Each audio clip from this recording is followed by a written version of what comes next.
8. Today we are going to see air conditioner.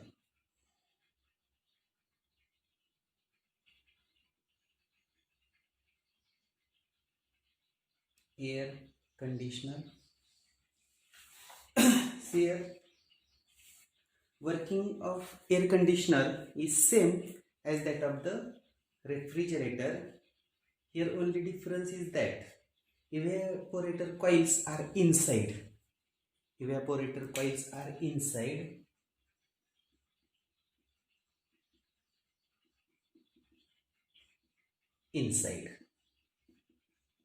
and condenser is outside. Air cooled by the evaporator coil inside by fan placed inside. Now here the performance K is K equal to, we can write here, mod of QC divided by T. Sorry, mod of QC divided by W. Suppose this is equation number 1. Now rate of heat removed H is, we can write here, mod of QC upon T, and therefore we can write here mod of QC is equal to H into T. Suppose this is equation number 2. Now therefore we can write here K is equal to H into T divided by mod of W, which is equal to H into T divided by P into T, which is equal to, we write here, H upon P. This is equation number 3. And here K lies between 2.5 to 3. This is the important point. That means here we consider air conditioner, that is evaporator coils inside, condenser outside. K is equal to mod QC upon W, also H is equal to mod QC upon T, and therefore QC is equal to H into T, and therefore K is equal to, we put this equation 2 in equation 1, K is equal to H into T divided by W, or H into T divided by work means power into time, P into T, T gets cancelled, and therefore H upon P. This is the K, and this K lies between 2.5 to 3. Now we consider next heat pump.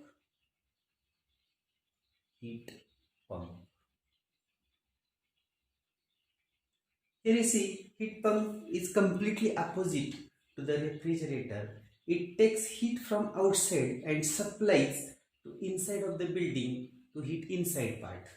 Air inside is warm, coil is outside. Here you see, coil is outside, and condenser inside, opposite to the refrigerator. This is about heat pump. Now we will consider next article, second law of thermodynamics. Second law of thermodynamics. See here, before studying the second law, we first consider limitations of first law. Limitations of first law. What are the limitations of the first law? Here we consider this first law does not tell us whether any particular process can actually occur. Accordingly, heat may not flow from lower temperature to the higher temperature on its own. This law does not predict this observation. And second one, we consider, according to this law, 100% 100% it converted into work, which is impossible. 100% of heat converted to work, which is impossible. Impossible. Now, due to this, consider second law of thermodynamics. Heat engine refrigerator does not have 100% efficiency, and coefficient of performance is cannot be infinite. Now, according to second law of thermodynamics, it is impossible to extract an amount of heat QH from a hot reservoir and use it all to do the work. This is impossible. Okay. Same amount of heat QC must be exhausted to the cold reservoir. This prohibits the possibility of perfect heat engine. Sometimes this law is called as engine law or engine statement.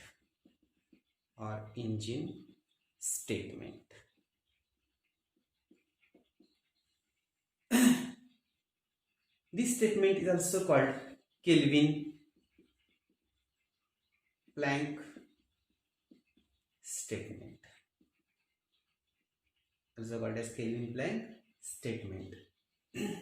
Now, it is not possible or impossible for heat to flow from cold body to warmer body or hot body without any work. This is not possible. That means if we do the work, then this is possible. Sometimes this is also called as refrigerator law. This is all about the second law of thermodynamics. Now we consider next article, Carnot cycle and Carnot engine. Carnot cycle and Carnot engine. Here first we will see significance of reversibility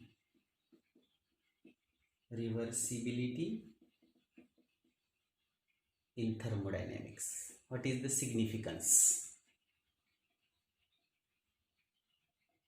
What is the significance of reversibility in thermodynamics? Here we know that is reversible process is bidirectional.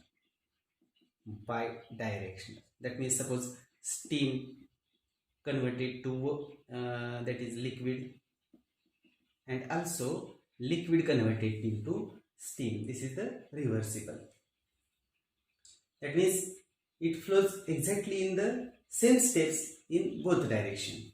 This would be possible if the system is in thermodynamic equilibrium with its environment throughout the change.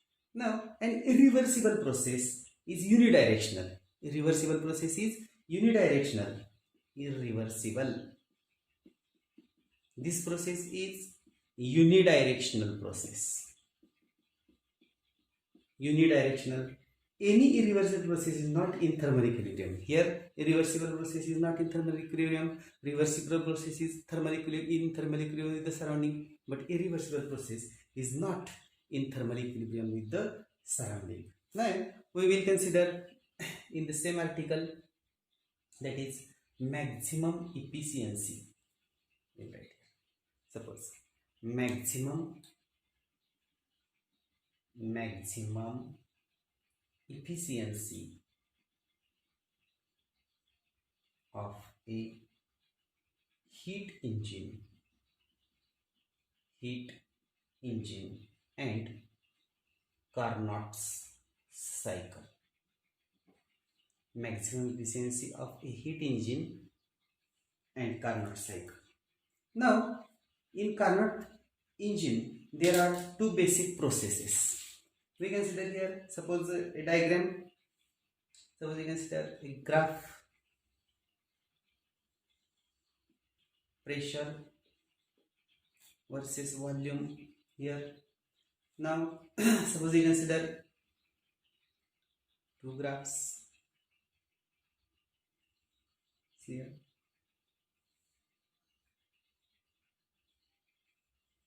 We consider, suppose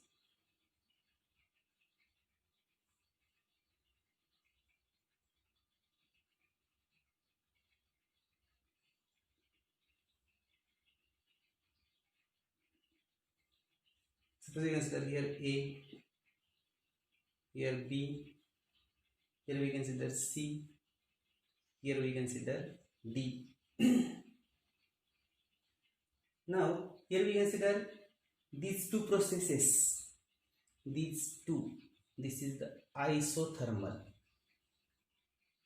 and volume increases, therefore we write here isothermal expansion. That means we consider here this type of flow, A to B, B to C, C to D, and D to A.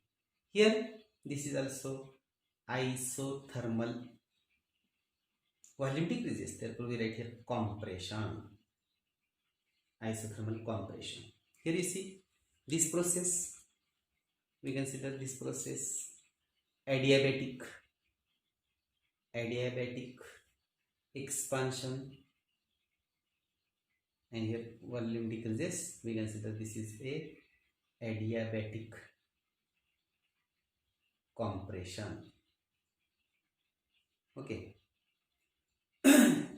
Now here from A to B and C to D, the process is reversible and isothermal at temperature TH. This is at temperature TH, working substance absorbs heat, and at temperature TC it rejects heat. Now secondly we consider from B to C. Here from B to C, I will write here, suppose from A to B and from C to D, this process is reversible and isothermal. See here isothermal, temperature remains constant, here volume increases, isothermal expansion, here volume decreases, therefore isothermal compression. At temperature TH, working substance absorbs heat, and at temperature TC it rejects heat, TH and TC. Now second, see here, that means from B to C and from D to A, work done is reversible, and here we consider reversible and adiabatic. Now efficiency of Carnot cycle or engine, we can write here, suppose eta is equal to W upon QH, and which is equal to, we write here 1 minus mod of QC upon mod of QH, mod of QC upon 1 minus mod of QC upon mod of QH is equal to 1 minus TC upon TH. And for maximum efficiency, the source temperature is high. And sink temperature should be low. This is about Carnot cycle and Carnot refrigerator. Now we consider here next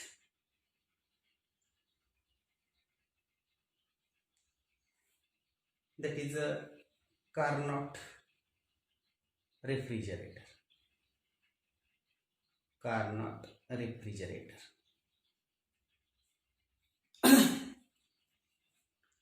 Coefficient of performance of the Carnot refrigerator K can be given like this: K equal to mod of QC upon mod of QC minus mod of QH. We consider here mod of QC upon mod of QH. We divide numerator and denominator by mod of QH, which is equal to 1 minus mod of QC upon mod of QH. But here mod of QC upon mod of QH is equal to TC upon TH. Suppose equation number 1, we consider this is equation number 2. and therefore K equal to, we can write here, Tc upon Th minus Tc. This is equation number 3. That's coefficient of performance of a refrigerator also depends on only the temperature difference of the hot and cold reservoir. When the temperature difference is very small, the coefficient is very large. This is about Carnot refrigerator, Carnot cycle. Now we consider next article here, that is the second law. The second law of thermodynamics.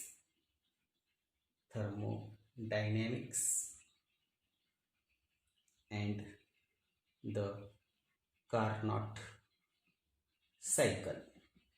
Second law of the thermodynamics and the Carnot cycle. Now here you see the Carnot engine is the most efficient heat engine.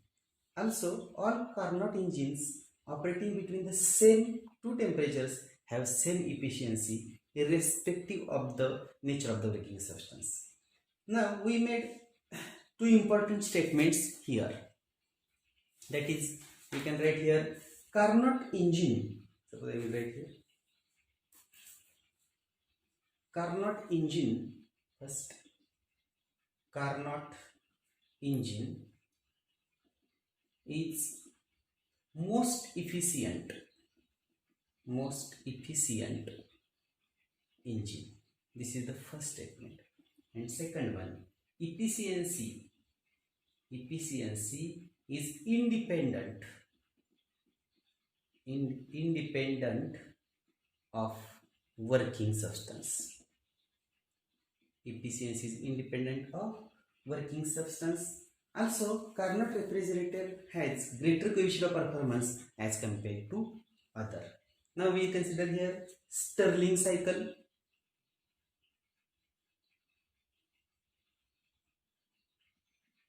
Stirling cycle. See here.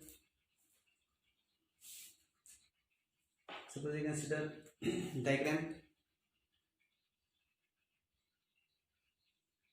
Here we consider pressure. Here we consider volume. And suppose we consider these two graphs.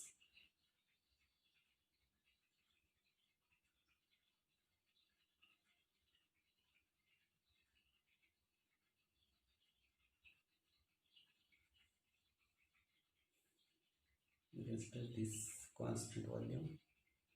This is also a constant volume.